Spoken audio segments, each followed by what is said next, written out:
There we go. So hello everyone, my name is Becky with Scott Leroy Marketing, and today we are going to be doing our database overview. So we will be going through database in command, your contacts applet. We'll talk about importing contacts as well as exports and things like that.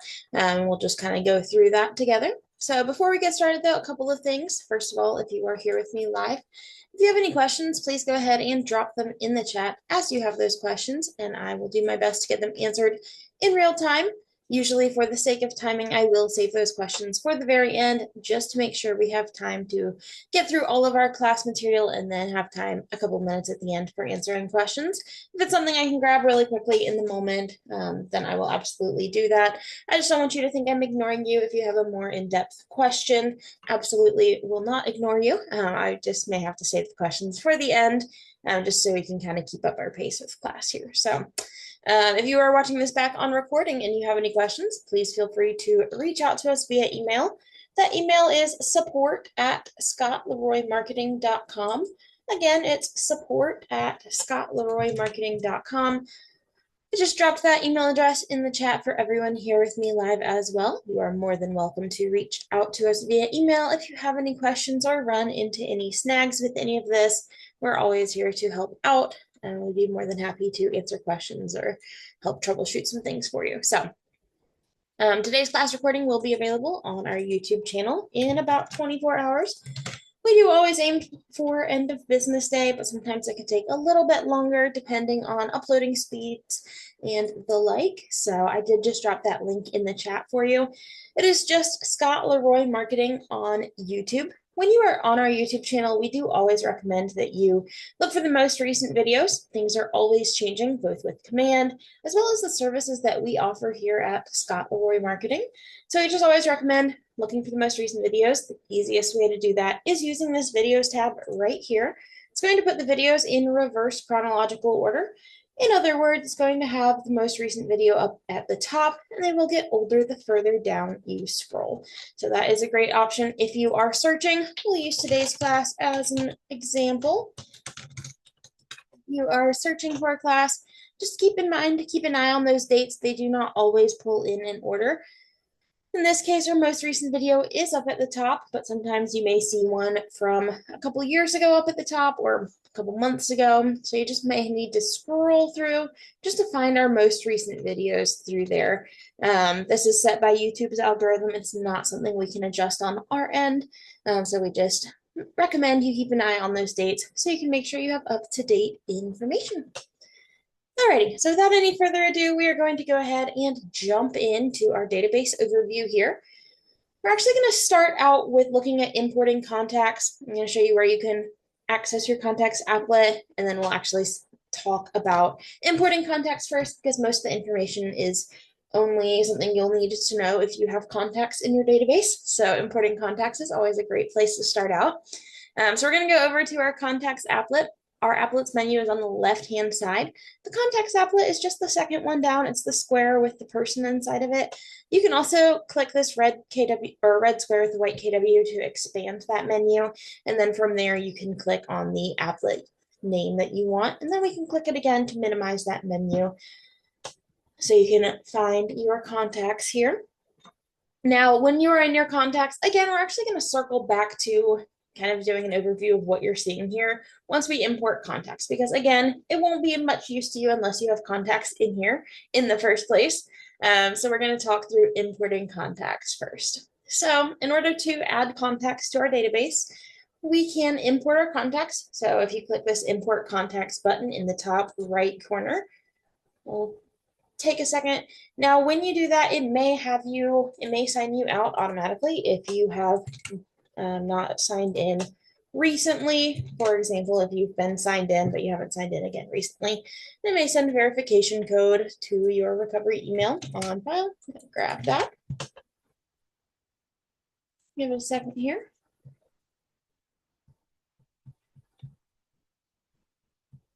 There we go. So we can click import contacts. Now it is going to send a verification code to your recovery email that you have on file.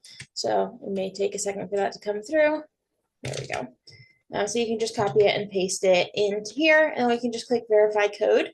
Now, with all of these codes that come through like this, when it has that specific screen, then it's probably going to take you back to the screen that you clicked the button on. So for this, in this case, importing contacts, we clicked import contacts, and then it brought us to enter the verification code, and it brought us back to our contacts applet. If we just click import contacts again, it's going to let us move through the process. So the first thing we want to talk about is our contact ownership. Now we'll actually look at this again when we actually go to import the file, because for now we're just looking at downloading the template, where you can find the template here.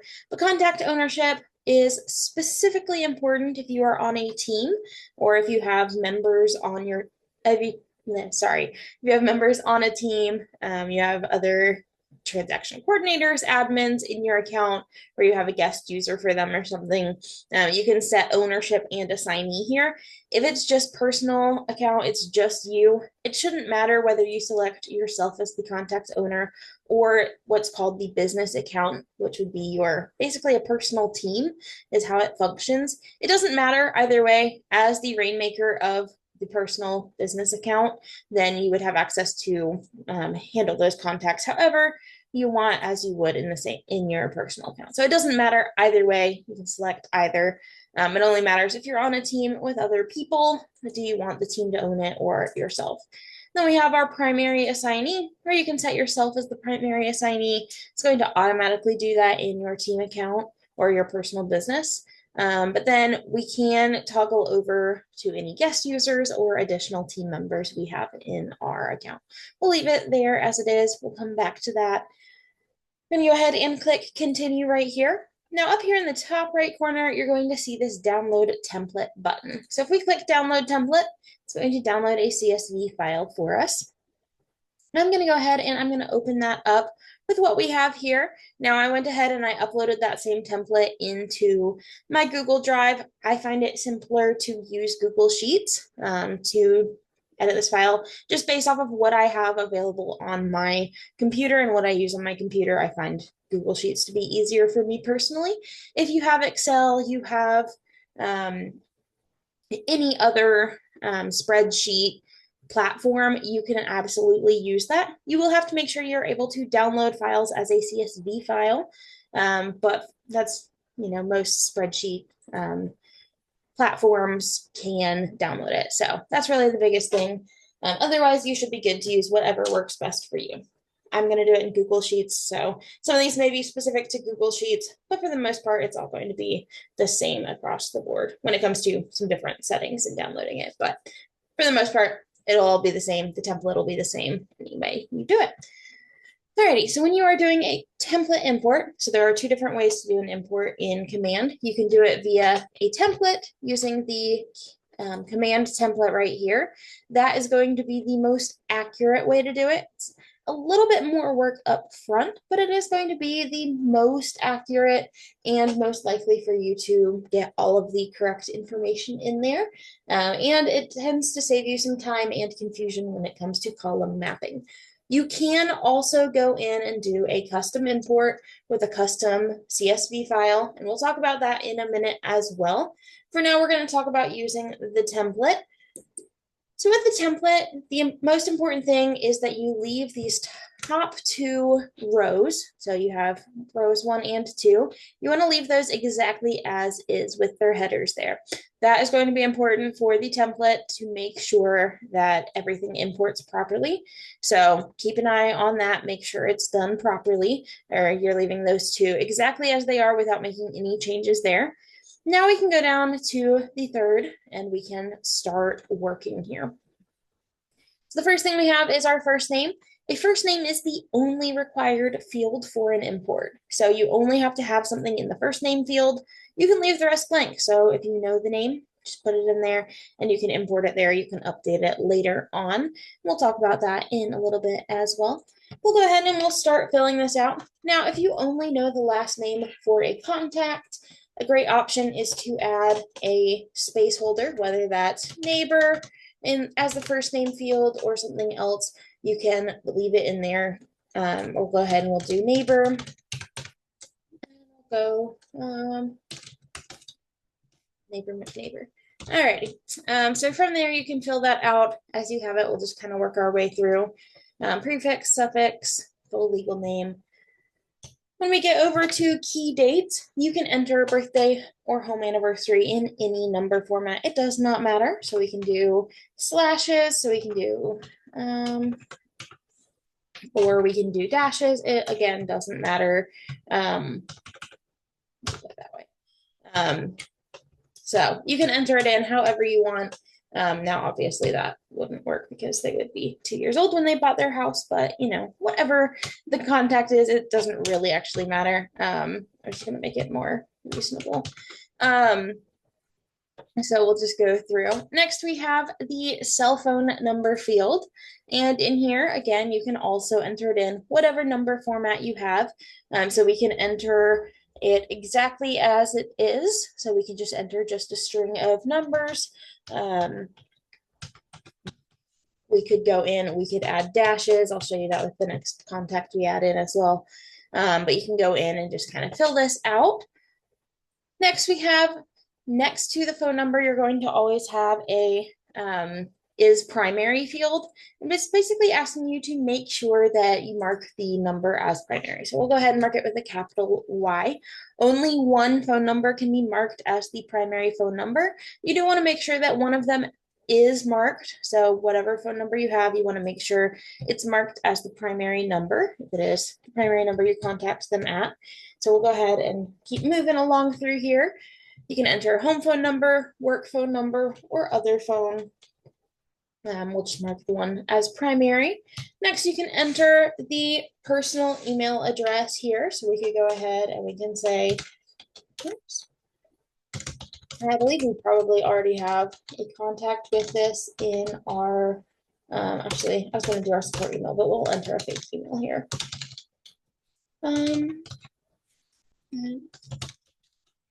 You can enter it in here. Now, command is going to skip importing any duplicates. So that's based off of phone number and email address. So if you have a contact with that same phone number or email address in command already, it will not import it. It will not update the contact or anything like that. So just something to keep in mind there. We'll mark that one as primary here. Give it a second here. There we go. So we'll just kind of keep going through. Now, I did enter a fake email here. Keep in mind that if you are entering a fake phone number, it's also going to skip importing that contact because it auto detects whether it's a real number or not. So if I just entered 1, 2, 3, 4, 5, so on, it would know it was a fake number and it wouldn't import this contact at all. But you can go through, you can fill this out. We can enter personal email, work email, other email, and then we get to their address. I'm just going to go over so we can see the whole section here. So you'll notice this one is labeled as the primary address. So we can enter in their primary address. And the only thing here is marking as the mailing address as well. So that's what a little bit different than the emails and phone numbers, but you have that option through there. So we'll go here to our address line and we'll enter in an address here. And then you can enter in the zip code. It is important to note that if the zip code begins with a 0, so for example, we'll go with that. You'll notice that sometimes it will drop it down to 4 numbers. It will drop that 0 off. That's pretty common when it comes to spreadsheet programs, is to drop the first 0. So in that case, you're going to want to change the number formatting. It's going to be pretty similar depending on what platform you use here. So we can just select the column here. I'm just going to grab that whole column. And I'm just going to click this number format here. In other applications, it may just be number formats or something like that, but you should be able to find the number formatting tool. And I believe it is actually very similar. We can also, right click on it and we would probably be able to do it here, at least in Excel, I believe is the case. But we'll go ahead, we'll click more number formats here. Now we can go in, we can create a custom number format. And then we're just going to make sure it has 5 digits here. Now, in this case, we do already have one that is 5 digits long. So I'm just going to go ahead and apply it, and we'll add that 0 back in. You may have to create a custom one, in which case we can just do custom number format, and you can enter in as many zeros as you need. But we're just going to go with the 5 for the zip code. We'll apply that here. Now you can enter the country. We can add a label if we need to. Home, work, rental, vacation, or other. Those are the 5 options for labels. And then we'll go ahead and we'll say mailing. I'm going to go ahead and say home here. Next, we have our addresses here, so we can add other addresses. I believe we can add 2 other addresses. Yes. So we can go in, we can add more addresses in there if we need to. I'm going to skip on over to our tags column. So next we have tags. Now you're going to notice this column header right here that says separate with comma. So for each individual tag, we can add as many tags as we want to a contact, but we need to make sure they're all separated by a comma. That's actually what CSV stands for. It's comma separated values. So adding that comma is going to indicate that it is a separate entry. So we're going to go ahead and we're going to start adding tags here. So I'm going to go ahead and say demo. Now, one tag we do always recommend using is an import tag. For example, I'm going to say import, and then I'm going to add today's date. So July 7th, 2020, or July 1st, 2026. I'm going to go ahead and add that there. Adding that tag is definitely going to help you in the future should you need to find that specific import and find all of the context from that import.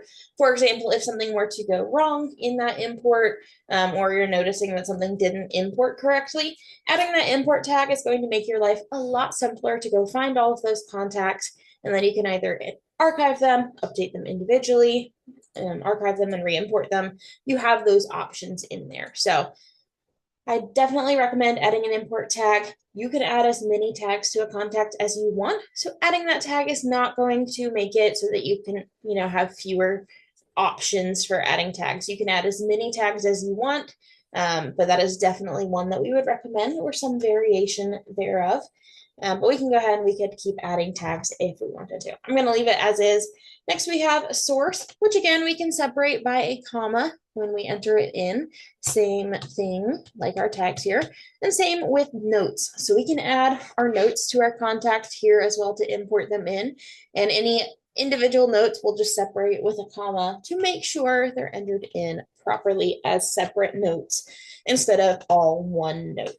Now, if you separate it with anything else, whether you separate it with, like we have a slash here, you separate it with like a line, anything like that, it's just still going to import as one tag. The only way it's going to separate properly is by separating them with commas. So just make sure. Also, with notes, if you have commas in your notes, it is going to make them separate notes. So just make sure, maybe you don't have commas in your notes when you're importing them. If you want to, you can definitely add them later on. But adding a comma in your notes definitely will import it as a separate note. So just something to keep in mind there. Next, we have their social media. So we can add the links to their social media pages through here. And then that is the end of our spreadsheet. So it's the end of the template here. We can go down and we can add in more. So we can go ahead. That one as well. But we can go in, we could add, again, we talked about phone numbers here. I'm actually going to show you what I mean. We'll go ahead and we'll do, oops, is that too long? No, that's right. Okay, that's what I thought. So we could enter it in as just one number. We can enter in with parentheses. We can enter it in however, whatever number format you use for phone numbers, you can add it in. It does not matter. It doesn't have to be the same number format throughout the entire spreadsheet either. You can change it up. It doesn't matter. That makes your life easier if you're copying and pasting from somewhere, because not every platform or spreadsheet is going to have the same number format there. So that's definitely going to make your life easier that it can all be separated right there. Now, again, we have a fake number here, so it will fail to import, but I will show you what that looks like as well. So we'll go ahead. I'm actually going to leave just these 2 contacts in here. That's enough to get us started here. So we're going to go ahead and I am going to download this file as a CSV file. If it's already in a different platform as a CSV file, you may not have to download it separately as a CSV.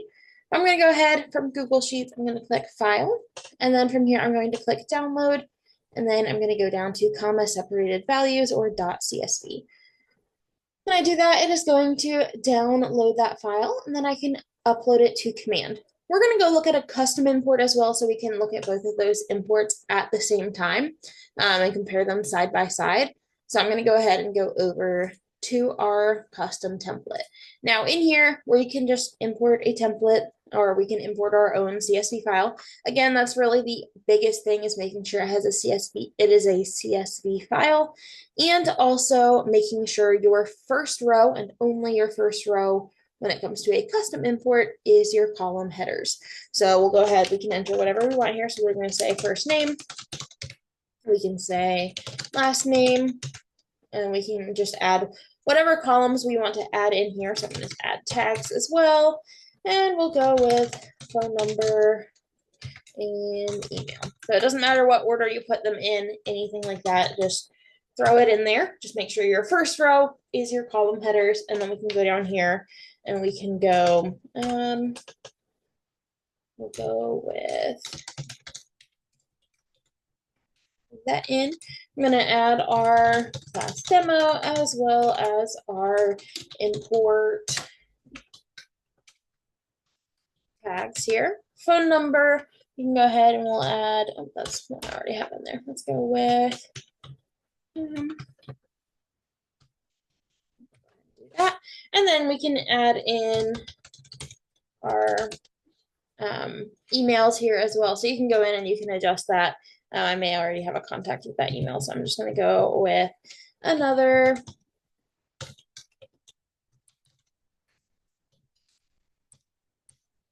Okay, there we go. So we can go ahead and enter that in. You can add more contacts, as many as you want, and we can go ahead and we'll add one more in here. And we'll go with that. We'll go, let's go here. Then our tags, I'm just going to copy and paste that. Hit Control C and then Control V. And we'll go ahead. I'm going to skip the phone number field in here as well as the emails. And then we can go ahead and I'm going to download this file as well. So the custom import file is going to be easier when it comes to actually putting together the file. But when it gets over to importing it into command, it can be a little more complicated. We'll walk through that, especially if you have more columns than I have right now. I'm going to go ahead, I'm going to click File, and I'm going to download this as a CSV as well. We'll go ahead, it's downloaded. Now we can go back over to our command.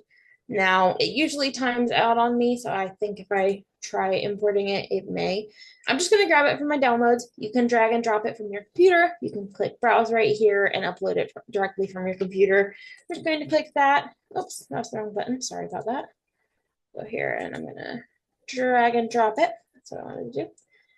As I thought, it does send a verification code again, since it timed out. I'll go ahead and verify that code here.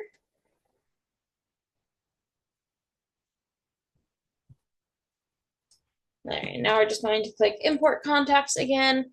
It's going to ask us for our contact ownership. Again, if you're on a team and you have more than one agent person on your team, you can change the contact ownership. It may be more important. If it's just you on a team or you are the rainmaker of the team, you can do either way, either importing it under as your name as the owner or the team as the owner. And either way, it should work just fine. Because you will have access as the rainmaker, you will always have access to team contacts as well as your own personal contacts. So either way, does not matter. I'm going to go ahead and leave our primary assignee as ourselves as well. We're just going to go ahead and click continue, and then I'm going to go ahead and drag and drop. This is our template, so we're going to look at what the template looks like first. I'll go ahead and click continue. And in the template, it's going to automatically, add our columns here. So we had all of those columns and it will fill them in as we have it. So we have primary phone number, primary email address, tags, and you'll see that they all added in correctly. We can filter through, we can go through all of the contacts. If we have more contacts, we can go through all of them individually. And we'll go ahead and we'll click finalize import here. It's going to tell us our contacts are being imported. We can return, and we can hit refresh here, or the blue banner would have worked just fine as well. Now it can depend on how big this file is as to how fast it imports. That only had 2 contacts, so it will tell us pretty quickly. And we'll see that the import failed. Now, again, we had a fake number in there, so I expected it to fail. Just because it says it failed doesn't mean all contacts in the import failed. It generally just means that at least one contact failed. And we can look at the log, the fail log as well to check on that. And I'll show you where to find that in just a minute.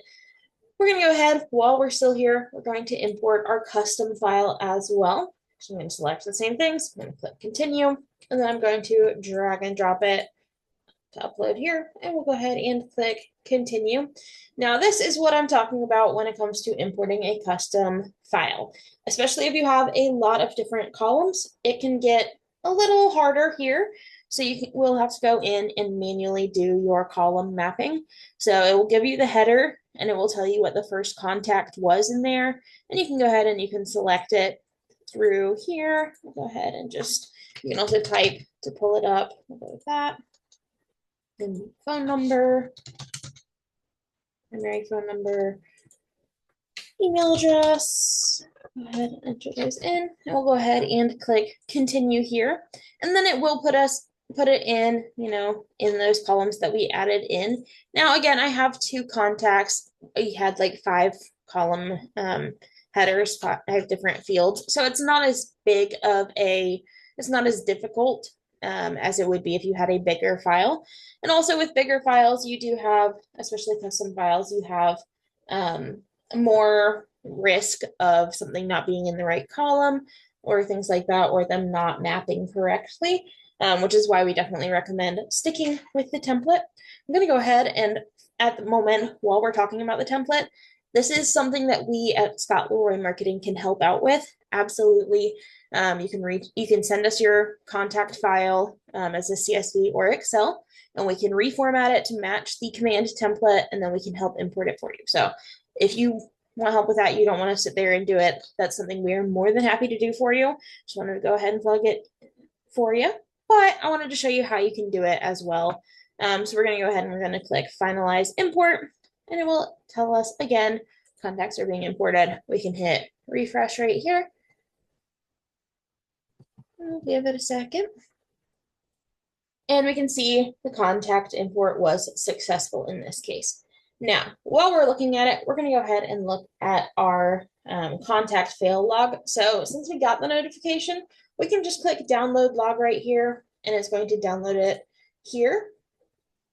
That's not going to load properly, so give me just a second. We'll go ahead and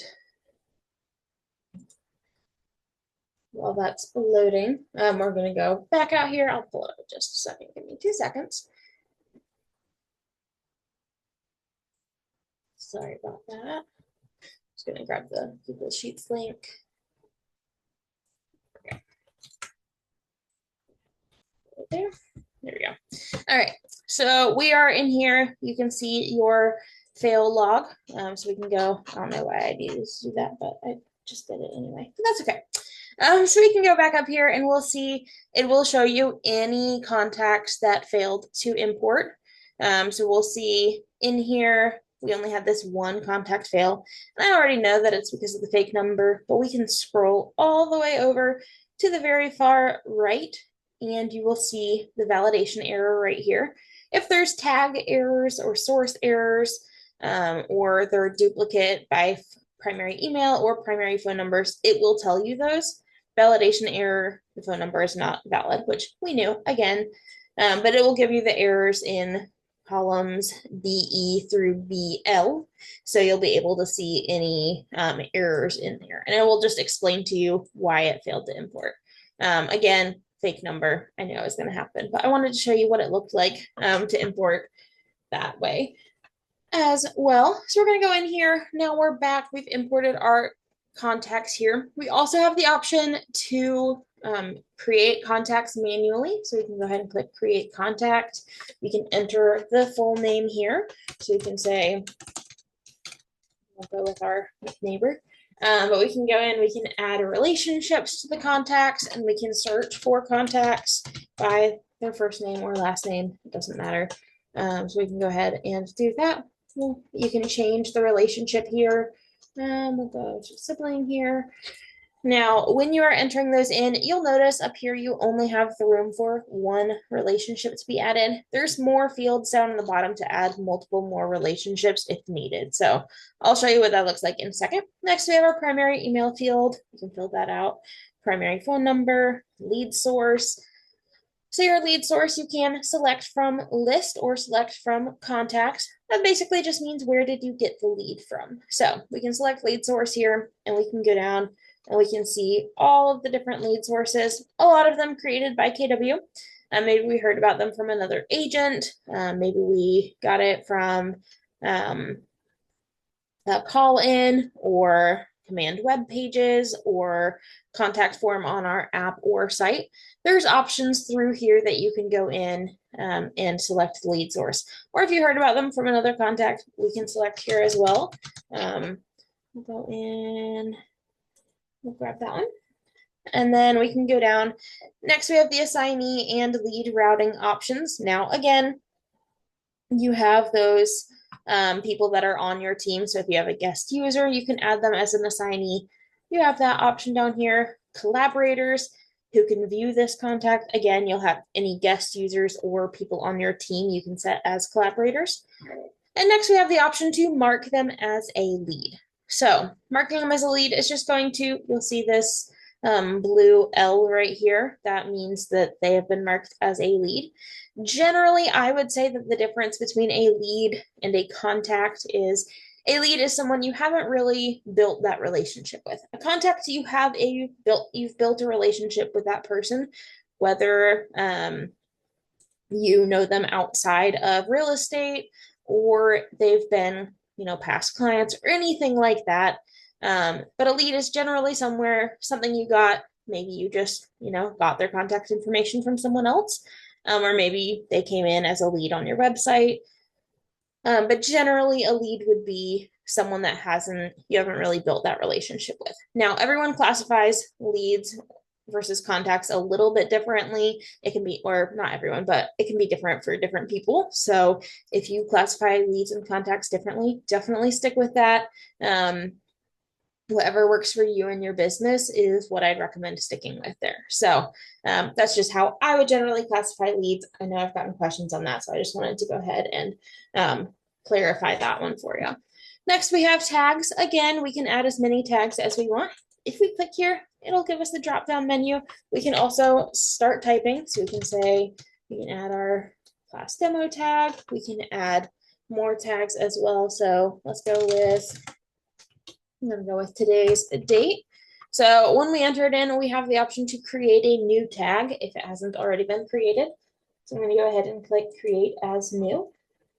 You can choose the color for your tag. We're going to go with purple today. We'll go ahead and click create tag. And then we can add, again, as many contacts as many tags as we want. So we can just keep adding them in. I'm going to leave it at just the 2.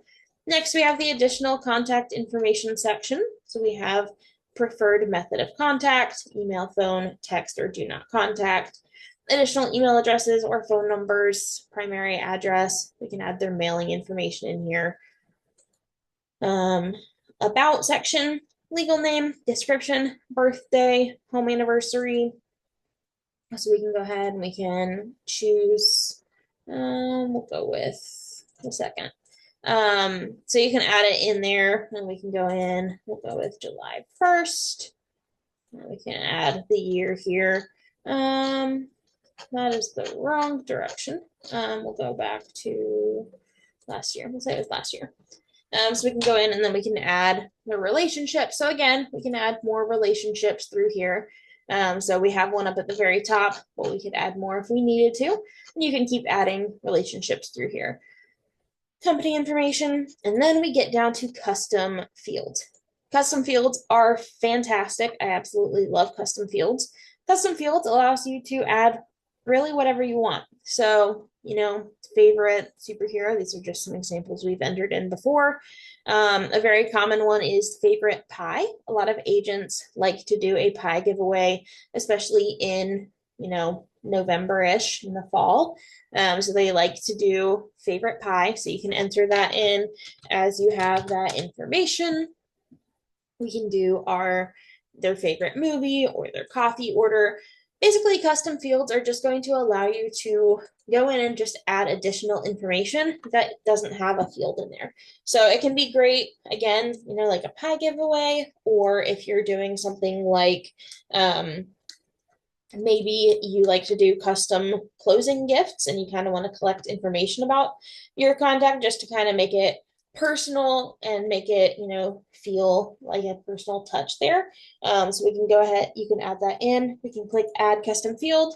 It'll allow you to select any custom field in here. So favorite drink, favorite, we already have those.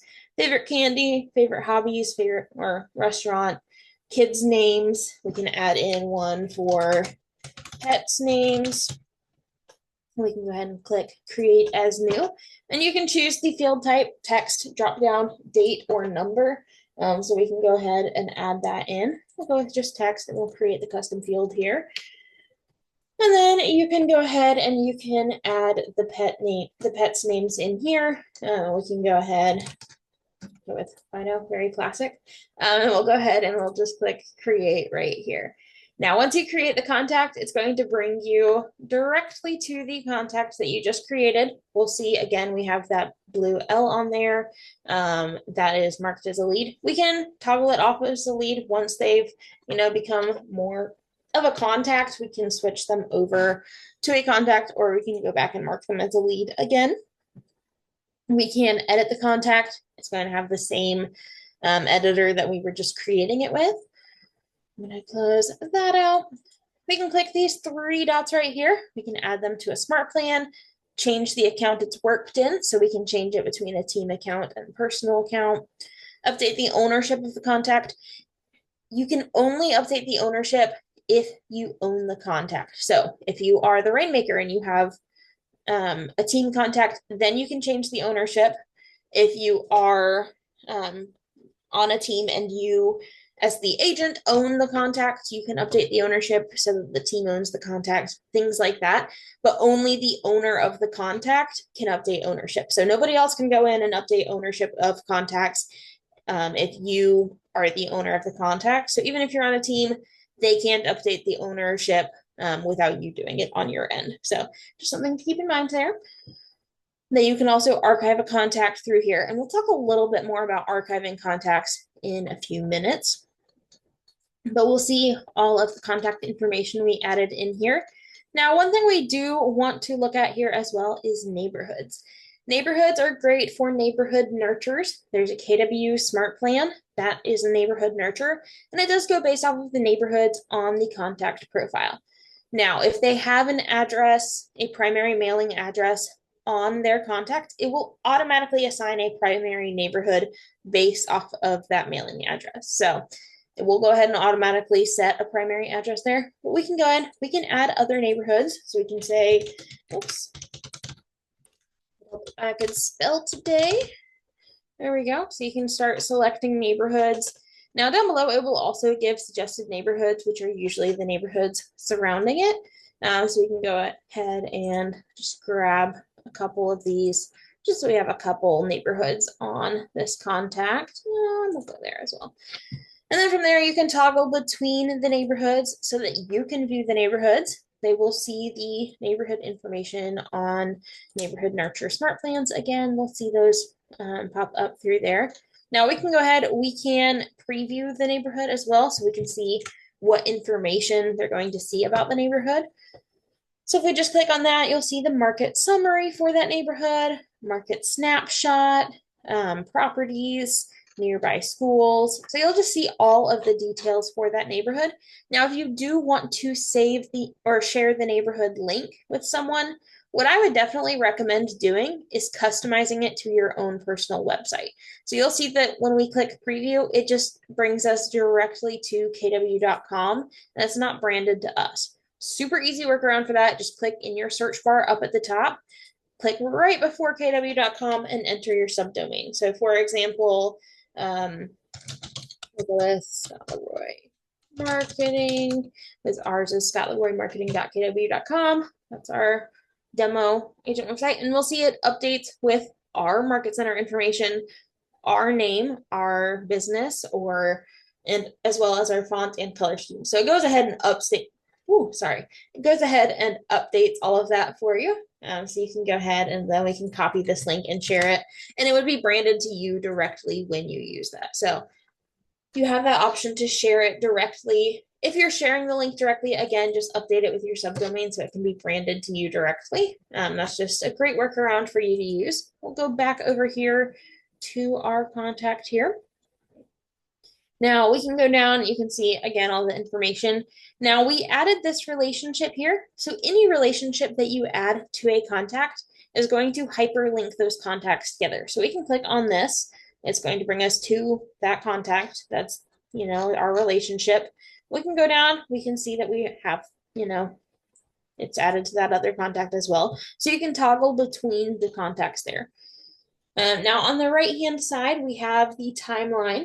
Timeline is going to show all activities that you have completed with regard to this contact while it's in command. So if you send out command emails, you add them to a smart plan, you text them through Twilio that you have connected to your account.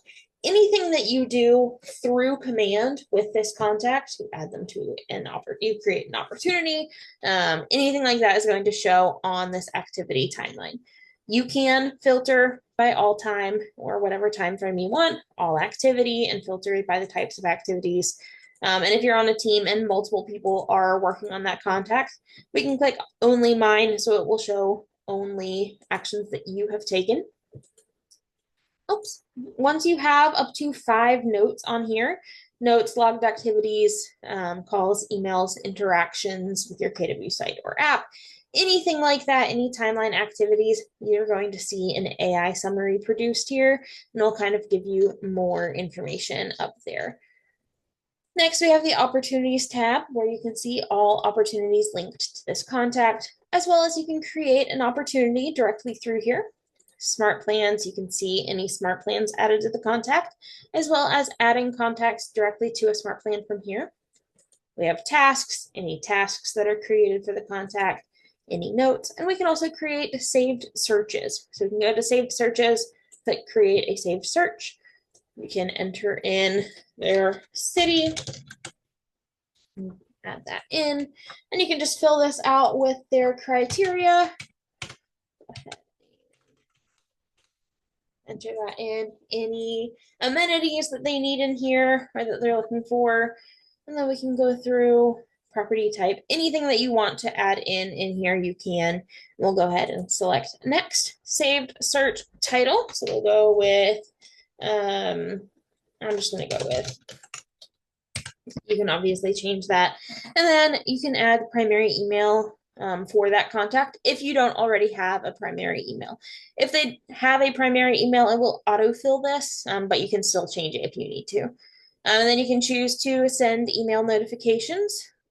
And of course, it's not going to do that if we don't have an email there. But you'll be able to choose how frequently they get email notifications and updates from this saved search. Now, there's some great options in here. A daily summary will send every day at 9 a.m. Weekly summary will send on Mondays at 9 a.m. Bi-weekly summary every other Monday at 9 a.m. First of the month for monthly summaries, things like that. And then you also have instant, which will send updates within 30 minutes. Instant is great, but I will tell you it is a ton of notifications. I did this once when I had my own email added to a contact, and I was doing a demo for a class, and then I forgot to turn it off, and I was getting emails constantly for it. So just keep in mind when it says instant, it does mean within 30 minutes of a property giving an update. It does work. I can tell you that. It does work to give you the updates, but it can be a lot of emails. So daily summary may be more manageable, but if your clients want instant updates, absolutely, instant updates are a great option. They, of course, obviously work, but just keep in mind when you're setting it up, it may be easier to set a daily summary. Again, you can adjust it later if they want, to adjust the Frequency, you can adjust it later, but just wanted to go ahead and give you a heads up that that is instant. It is within 30 minutes and it's very quick. So just something to keep in mind. And then you can just click create saved search. Now, obviously the email field is empty, so it won't let me create it. But you would be able to go in and create it and add them to the saved search through there. If they have created an account on your KW agent site or your consumer app, they have the ability to create their own saved searches as well. And you're going to see under saved searches if they've created the saved search. Unfortunately, it doesn't currently show all of the criteria they have on their saved search, but they can create their own saved search and you can see that they do have a saved search. You can't edit it, so they would have to edit those. And then if you create the saved search, but they have the consumer app, they'll be able to see that saved search in the consumer app or the KW agent site, but they won't be able to edit the one that you create. So if you create the saved search, you're the one that has to edit or delete it. If the agent or the client creates it, they'll have to edit it or delete it on their end. So there's something to keep in mind there with saved searches. So we're going to go back out here to our contacts applet and a couple other things to talk about out here. We have our contact name, so we kind of can go through our layout here. We have our contact's name over here on the left-hand side. It is currently sorted by first name. It will generally automatically default to that, but you can change how it's sorted. First name ascending, first name descending, last name ascending or descending as well. So you can adjust those. You can search, filter by recently active, updated, last contacted, your tags, primary phone number, email, and so on and so forth. You can adjust your columns through here as well. So we can go ahead and add, maybe we want to add our, we'll add pet names, or pets names. We can go ahead and we can drag that up to the top. We can put it in the order we want, and you'll see it will update the order of the columns here.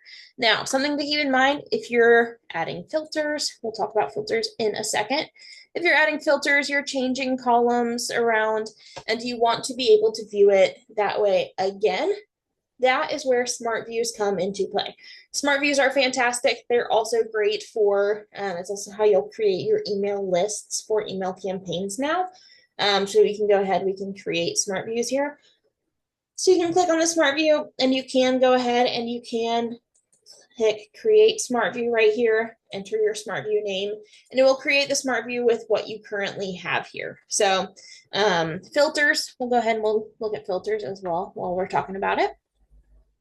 Filters are fabulous. They have so many options for filters. It's definitely one of my favorite aspects of the contacts applet is that they have so many options when it comes to filtering contacts. You can filter by the contact type or the tags, lead source, team site connection, owner, assignee, collaborator, neighborhoods, if they were recently active on your KW agent site, things like that. So you have the options to go in and do those filters. And if there's not enough filters there for you, we have advanced filters as well. So we can go in and we can say, we can filter by our custom fields here. So we can go in, we can say our favorite pie is not empty. We can apply it and we'll see any, where their favorite pie is not empty, and you can see it added in there. We can go back to our filters here. And maybe we want to switch back to basic filters. It will discard any advanced filters and it will bring us back to where we were there. Alrighty, so we have that option. If you bulk select contacts, down at the bottom, you can show up to 500 at a time. That can also be saved in your smart views, so you can view it that same way again.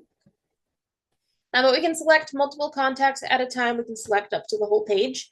And then we have a bulk action menu that appears. We can add tags to them all at the same time, add them all to a smart plan, add a note to each of them, send an email, archive those contacts, and then there's more options through there. So we have bulk actions in there.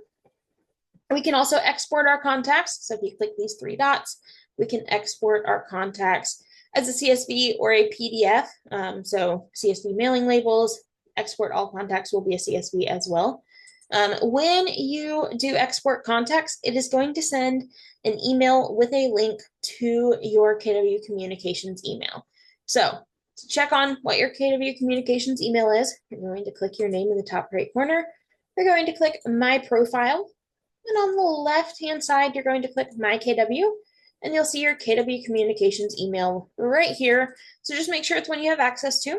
It'll send a link when you export contacts to that email, and then you'll have 24 hours to download the file from that link. If you do not download the file in that time, you'll just have to go in and click export again to get a new copy of the link. So something to keep in mind there. Couple last things to talk about is our back end settings here. So if we click our name in the top right corner, we can click settings here. And there's a couple settings we want to look at.